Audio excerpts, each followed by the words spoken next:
الذين يأكلون الربا لا يقومون إلا كما يقوم الذي يتخبطه الشيطان من المس ذلك بأنهم قالوا إنما البيع مثل الربا وأحل الله البيع وحرم الربا فمن جاءه موعظة من ربه فانتهى فله ما سلف وأمره إلى الله ومن عاد فأولئك أصحاب النار هم فيها خالدون يمحق الله الربا ويربي الصدقات والله لا يحب كل كفار أثيم إن الذين آمنوا وعملوا الصالحات وأقاموا الصلاة وآتوا الزكاة لهم أجرهم عند ربهم ولا خوف عليهم ولا هم يحزنون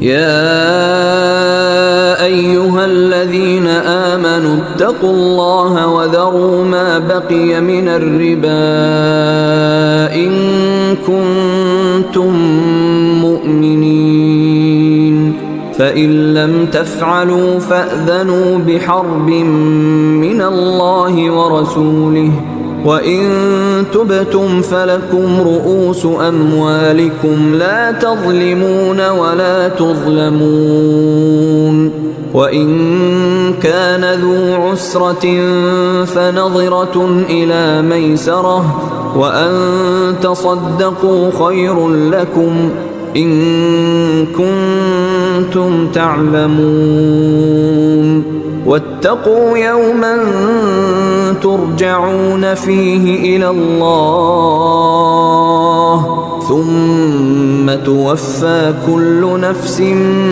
ما كسبت وهم لا يظلمون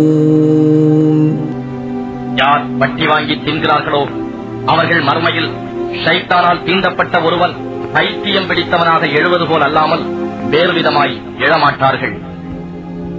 இதற்கு காரணம் அவர்கள் நிச்சயமாக வியாபாரம் வட்டியை போன்றதே என்று கூறியதனாலேயாம்.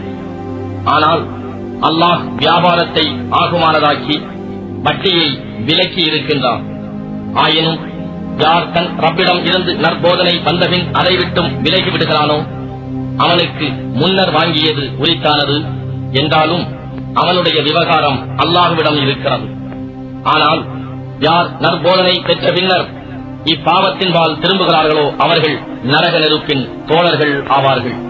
அவர்கள் அதில் என்றென்றும் தங்கிவிடுவார்கள். அல்லாஹ் வட்டியை அதில் எந்த பரக்கத்தும் இல்லாமல் அழித்து விடுவான். இன்னும் தான தர்மங்களை பரக்கத்துகளை கொண்டு பெருகச் செய்வான். தன் கட்டளையை நிராகரித்துக் கொண்டிருக்கும் பாவிகள் எவரையும் அல்லாஹ் நேசிப்பதும் இல்லை. யார் ஈமான் கொண்டு நற்கருமங்களை செய்து தொழுகையை நியமமாக கடைபிடித்து ஜகாத்தும் கொடுத்து வருகிறார்களோ நிச்சயமாக அவர்களுக்கு அவர்களுடைய இறைவனிடத்தில் நற்கூலி இருக்கிறது. அவர்களுக்கு அச்சம் இல்லை, அவர்கள் துக்கப்படவும் மாட்டார்கள். ஈமான் கொண்டவர்களே, நீங்கள் உண்மையாக மூமீன்களாக இருந்தால் அல்லாஹுவுக்கு அஞ்சி அடங்கி எஞ்சியுள்ள வட்டியை வாங்காது விட்டுவிடுங்கள். இவ்வாறு நீங்கள் செய்யவில்லை என்றால் அல்லாஹுவிடம் இருந்தும் அவனுடைய தூதரிடம் இருந்தும் போர் அறிவிக்கப்பட்டு விட்டது என்பதை அறிந்து கொள்ளுங்கள். ஆனால் நீங்கள் பாவ மன்னிப்பு கோரி இப்பாவத்திலிருந்தும் மீண்டுவிட்டால் உங்கள் பொருள்களின் அசல் முதல் உங்களுக்கு உண்டு. கடன்பட்டோருக்கு நீங்கள் அநியாயம் செய்யாதீர்கள், நீங்களும் அநியாயம் செய்யப்பட மாட்டீர்கள். அன்றியும் கடன்பட்டவர் அதனை தீர்க்க இயலாத கஷ்டத்தில் இருப்பின் அவருக்கு வசதியான நிலை வரும் வரை காத்திருங்கள். இன்னும் கடனை தீர்க்க இயலாதவருக்கு அதை தர்மமாக விட்டு விடுவீர்களானால், அதன் நன்மைகள் பற்றி நீங்கள் அறிவீர்களானால் அதுவே உங்களுக்கு பெரும் நன்மையாகும். தவிர அந்த நாளை பற்றி அஞ்சிக் கொள்ளுங்கள். அன்று நீங்கள் அனைவரும் அல்லாஹ்விடம் மீட்டப்படுவீர்கள். அப்பொழுது ஒவ்வொரு ஆத்மாவுக்கும் அது சம்பாதித்ததற்குரிய கூலி பூரணமாக கொடுக்கப்படும். மேலும் கூலி வழங்கப்படுவதில் அவை அநியாயம் செய்யப்பட மாட்டா.